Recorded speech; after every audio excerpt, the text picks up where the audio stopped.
Let me ask you something. Is there anything that you just absolutely hate? Maybe some food that you just can't stand, or some action that somebody does that just really sets you off? Is there anything that you just really, really hate? I know in my case, one of the things, there's probably a number of things, sometimes we call them pet peeves, but I know one thing that I just don't like at all, and that is that I do not like tuna fish. I don't like tuna fish. I don't want the taste of tuna fish in my mouth. I don't even want to smell tuna fish. I just do not like tuna. Cindy knows that. And so Cindy won't even open a can of tuna. And now she likes tuna. But she won't even open a can of tuna in the house because she knows when I come home, if I smell it, that I won't like it. And so she's so gracious about that she does not even have a can of tuna fish in the house and never opens one so that I won't have to smell it. I want to tell you, I think that's very thoughtful of her. I appreciate that a lot. I haven't had to smell tuna fish in years. I can't remember the last time I smelled tuna fish. And that's good. That's what we do though, isn't it? With people that we care about, our family, our friends, our loved ones, when we find out that there's something that they don't like, that they even hate, what we do is we try to avoid those things. That's just natural, right? Okay, what about God? We're here because we want to please God, right? That's our ambition, is to please our Creator in heaven. That is absolutely our priority. And so that being the case, since we love Him and want to please Him, then we ought to try to avoid the things that He hates. Just like you would with a person, any other person, you know they hate it, so you don't do it. There's some things we know that God hates. And so logically, we should not do those things, and we happen to know the things that God hates. He has told us so. In the passage that Joel read for us earlier from Proverbs chapter 6, beginning verse 16, these 6 things doth the Lord hate, yea, 7 are an abomination unto Him: a proud look, a lying tongue, and hands that shed innocent blood, and heart that deviseth wicked imaginations, feet that be swift in running to mischief, a false witness that speaketh lies, and he that soweth discord among brethren. Last week we talked about the proud look and made some observations about that hopefully will help us from doing that sort of thing that God hates. Tonight we're going to look at the lying tongue. This, of course, obviously is a series of lessons about these things that God hates. And we want to continue our series tonight by looking at a lying tongue. We stopped just briefly to say thanks for being here tonight. Boy, a hot Sunday in the late May in Middle Tennessee. It's really been hot. Too hot for May, I think, but the weather has been good other than hot, and we are blessed with so many things to take advantage of and to enjoy. Many of you have an extended weekend this weekend, and so that's always a nice thing. It's good to be together with family and friends. Our young people have got some of their friends here tonight, and we're glad they're here. We're just blessed. We're a blessed people, and we should be grateful to God. Thank you for being here tonight, and for any and all who are visiting with us, thanks for coming our way. We still have a lot of folks sick, many who are away for the long weekend, and so we're glad to see all of you. What about lying? What about a lying tongue? Well, the first observation that we could make is that all the statistics about lying are just absolutely shocking. And a lot of studies have been done about this. A whole book was written called The Day That America Told the Truth. And from that book, I just give you just a sampling of some of the statistics. 91% of people lie routinely about things that they think are trivial or not all that important. If it's not all that important, they think it's okay to lie about it. 91%, more than 9 out of 10 people lie about things they think are trivial. 36% of Americans lie about matters they would judge to themselves. They themselves judge these to be important matters. 36% still lie about that. 86% of children lie to their parents. 75% of people lie to their friends. 73% of people lie to their siblings. 69% of married people lie to their spouses. In a single day, most Americans lie a minimum of 25 times in a given day. In approximately 35% of all interactions with others, people lie.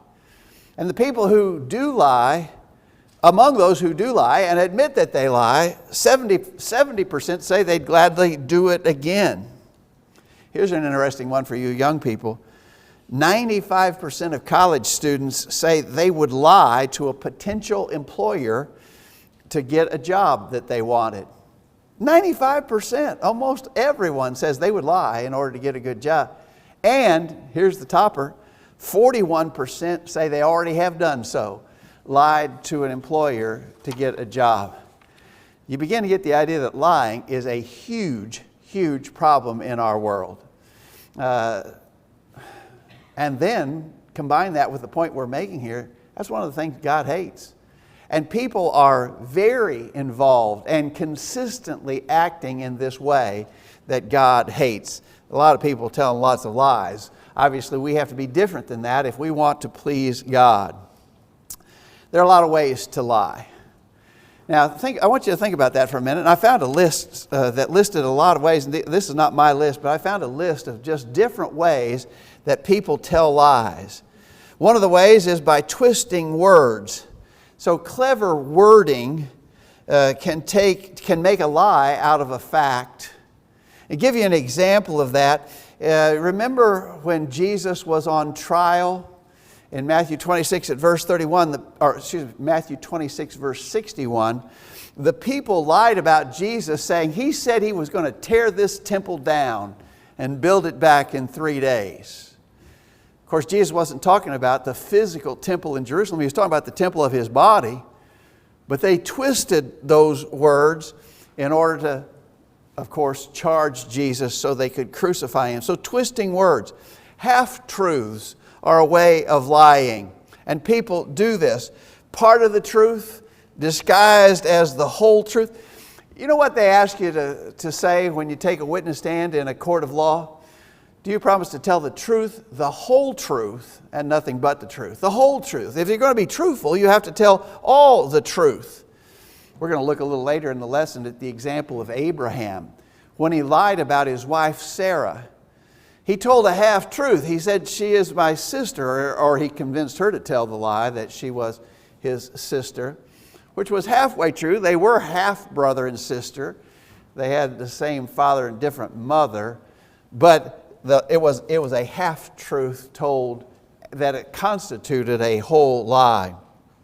People lie by misstatement of fact. When Satan tempted Eve in the Garden of Eden, he added just one word to what God commanded and made it turn into, it completely changed the message that God had delivered to Adam and Eve, changed God's intent completely. You can ask crafty questions that are intended to create doubt and unwarranted suspicion. You know, you can ask a question. You don't have to give an answer, but you can pose a question and ask it in such a way as to lead a person to a conclusion that you want them to reach, although it is not true. So a craftily worded question can be a word. Bodily movements can be a lie. A wink, a nod, a smile, given in certain circumstances can cause people to reach false conclusions. Slandering is a form of lying. When you utter false charges to damage someone else's reputation. Gossiping often involves lying. When you indulge in sensational, intimate chatter with gossiping. Exaggerating is obviously a way that people tell lies. Enlarging a thing beyond the bounds of truth. Exaggerating a situation or some matter is a way of lying. Insinuation can be a lie. Making statements which leave an untrue impression. In other words, your intention is to cause people to reach this conclusion that you want them to reach. The conclusion is not true, and you didn't say it. You didn't actually say it. But the things that you did say and the insinuation that you made purposely led them to a false conclusion. It is a form of lying. Innuendo is a form of lying, a veiled reflection on someone else's character or reputation. Sometimes even silence itself can be a lie. Withholding information that could clear a matter or clear a victim. A guilty one could be cleared of charges but you refuse to speak up and say so. Silence can be a form of lying. Certainly flattery can be a form of lying. Insincere and excessive praise with motives of turning that to your own self-interest. I'm going to flatter someone so I can get them to do what I want them to do. A form of dishonesty and lying. Then, of course, the so-called little white lie is a form of lying, because there really aren't any white lies, are they? All lies are big and black and horrible.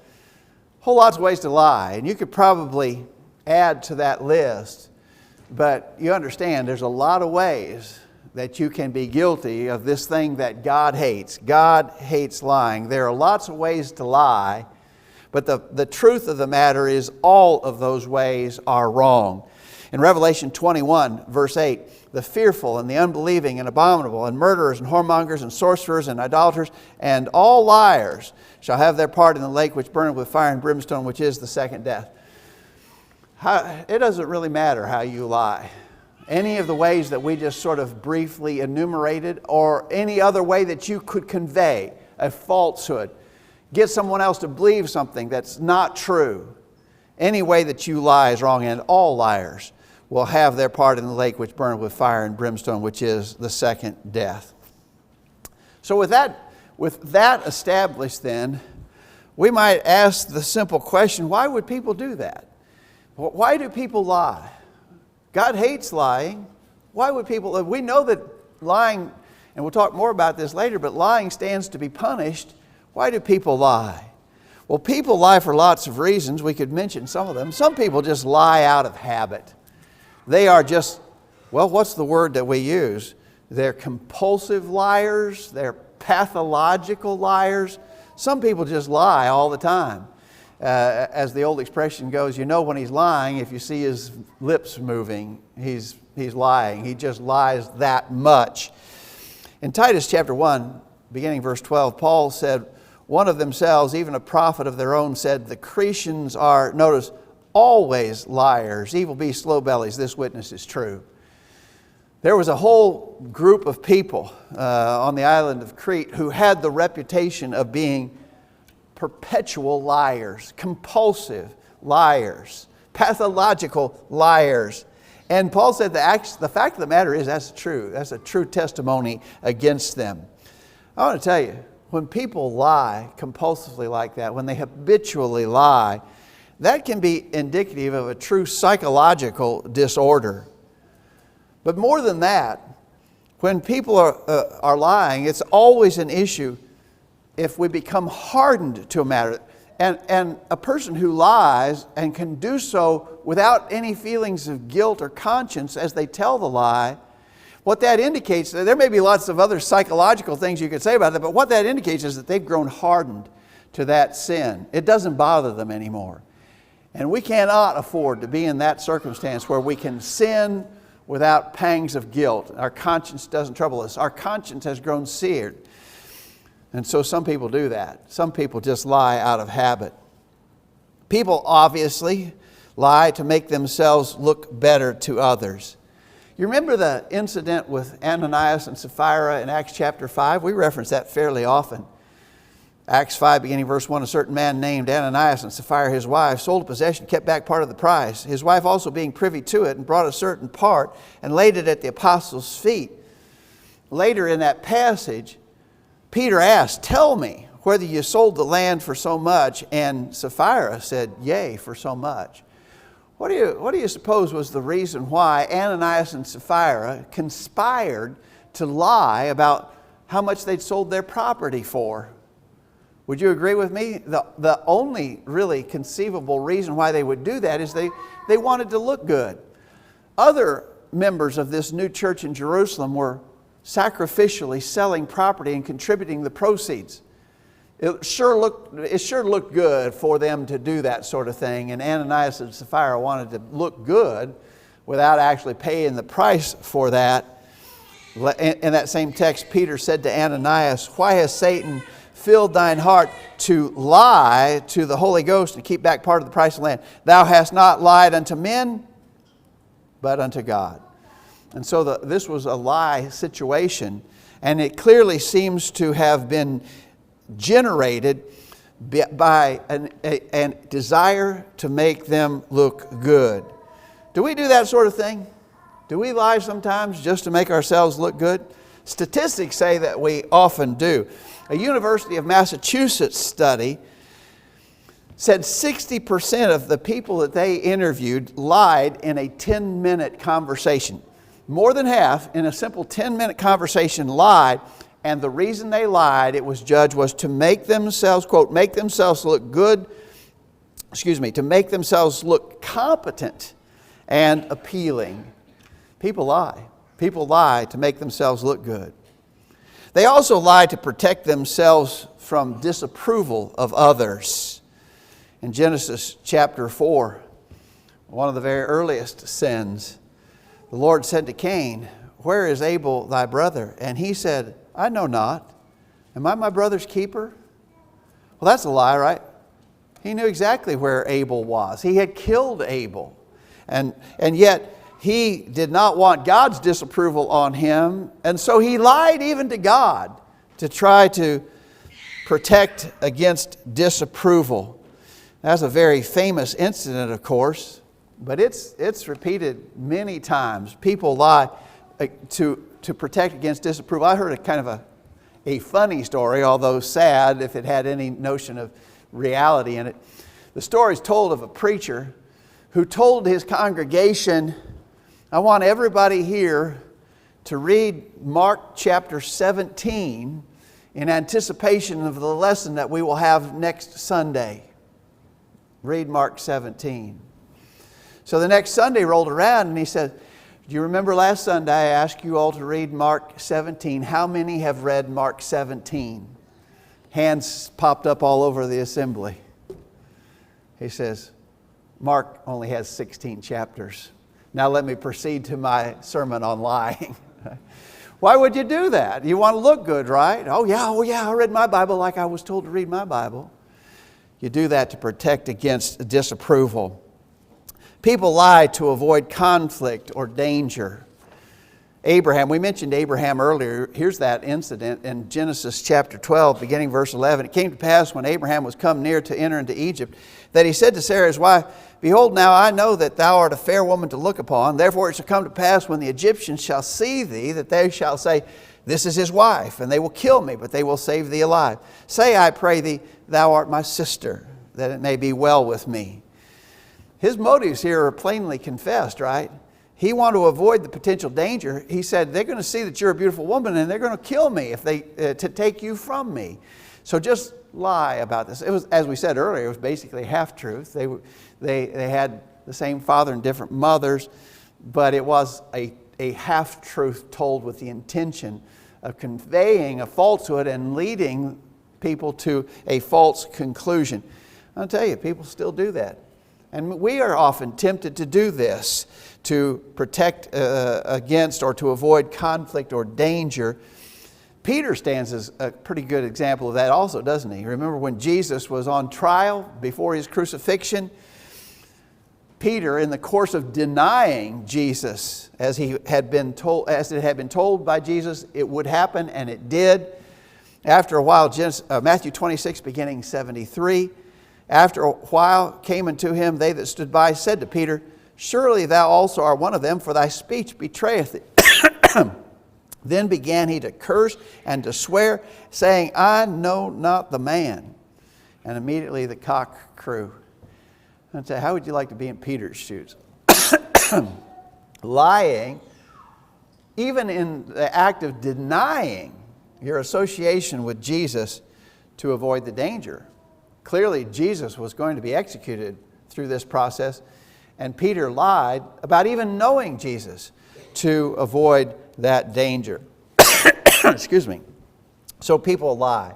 We have biblical examples, but we wouldn't have to go to the Bible. Our own experience would bear out that we know that people lie to avoid conflict and danger. Often, people lie, and their excuse or justification for it is to protect someone else. I know that even our young people are probably familiar with the Andy Griffith Show. It's been on reruns for I don't know how many decades now. It's still fun to watch, Andy and Barney.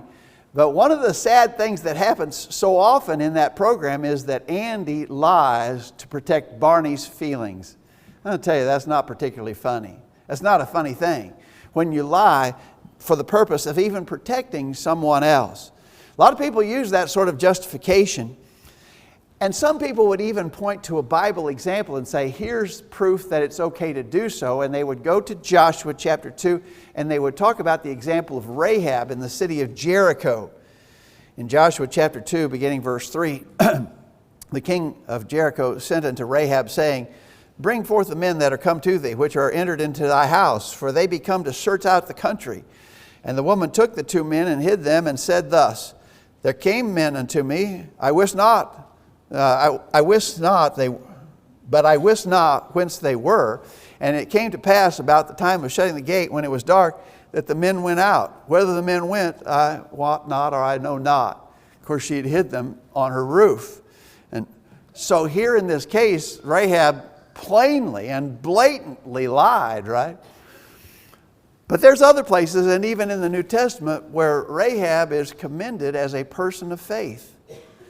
And so some people say there's the example that justifies lying in the context of trying to protect someone else. It's okay to lie. It's a form of situation ethics, as I know that you are well aware, and it is not right. If it was right for Rahab to lie in that circumstance, or anybody else for that matter, that would be a contradiction with the plain passages that we've already pointed out. When Rahab is commended, she's commended for her faith. She is not commended for her lying. She's commended because she believed that there was the God of Israel, but she is not commended for lying in any sense whatsoever. We have to come to that conclusion in order to harmonize the Scriptures in all of that. And so even in the case of Rahab, it is not justifiable to lie to protect someone else.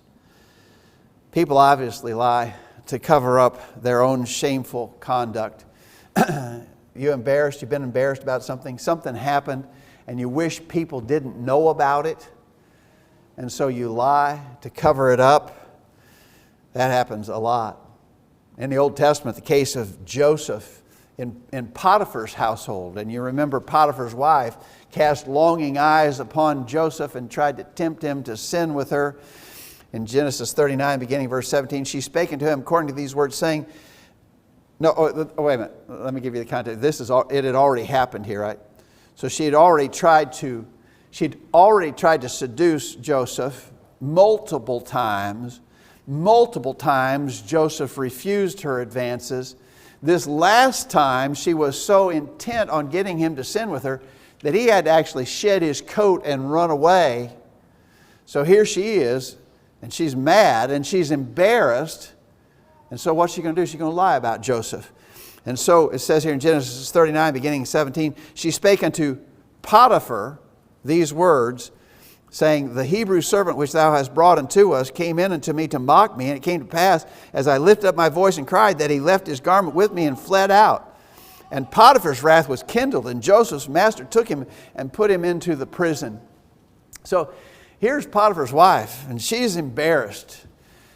Probably mostly embarrassed because Joseph has denied her advances, and embarrassed by her own conduct and failure to achieve what she wanted to achieve. And so what she did was she lied.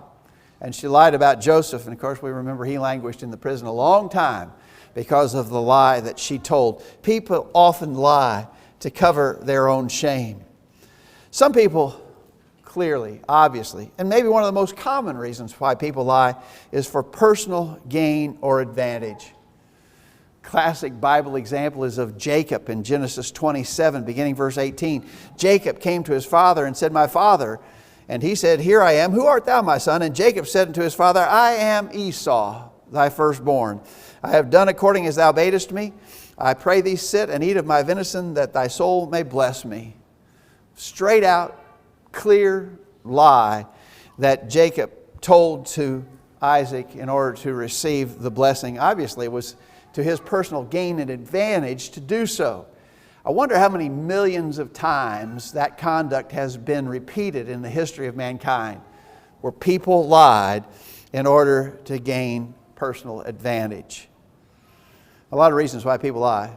This is another one of those lists where you probably could expand the list and add to it.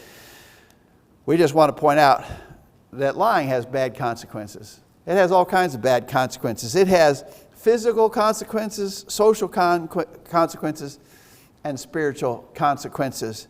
Someone says, how does lying affect us physically? You know your body actually reacts to telling a lie. Do you know why a lie detector test is effective? Because the people who administer the lie detector test can actually tell how your body is reacting as you tell a lie. Your nervous system reaction, your heart rate, your respiration. Your body changes when you're lying.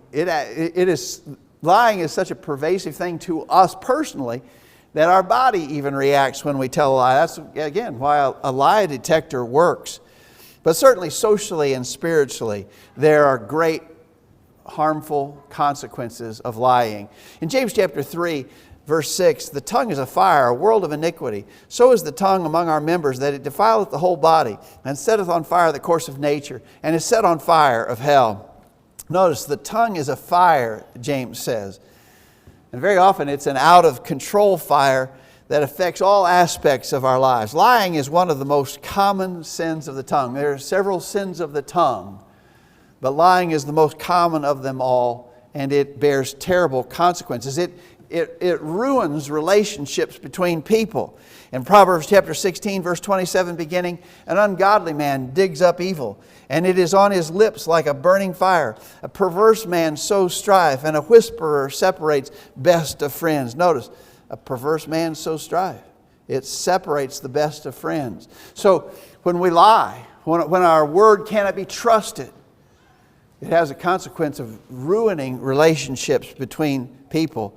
But most seriously, of course, it separates us from God. It is a sin, clearly a sin, and sins separate us from God. You know Isaiah 59, beginning verse 1. The Lord's hand is not shortened that it cannot save, neither is ear heavy that it cannot hear. But your iniquities have separated between you and your God, and your sins have hid His face from you, that He will not hear. Notice, separated between us and God. Sin does that. And lying, as we pointed out earlier, is so common. It is such a common sin. People lie so much and so frequently. It is a sin that separates from God. Ultimately, all liars will be exposed and punished. In Proverbs chapter 19, verse 5, a false witness shall not be unpunished, and he that speaketh lies shall not escape. Pretty plain wording. And then one more time back to Proverbs 21, verse 8. All liars, along with other sins listed, but all liars shall have their part in the lake which burneth with fire and brimstone, which is the second death. There's your ultimate outcome for those who lie and do not repent and change their course in that regard. Lying is really common. People lie all the time. People lie and have no pangs of conscience or guilt in regards to doing it. But for us, we love God. We want to please God. When you love someone, you try to avoid, as we said at the introduction, if you love someone, you try to avoid doing the things that they hate. God hates a lying tongue. What does that tell you? What does that tell me? How should that govern our conduct? Well, obviously, if we love God and care to please Him, then we want to avoid the things which He hates, and this is one of them, a lying tongue. Thanks for your good attention to what we've had to say, and hope it helps us all to be more diligent and absolutely committed to be truth tellers. Thanks for your good attention. We're going to sing a song of invitation. As we sing this song, we'll be asking you to consider your life and your relationship with God. If things need to change, if that means obeying the gospel, if that means repenting of sins, confessing, seeking prayers, if there's anything we can do to help as you seek to make your life right with God, let us know while we stand and sing this song.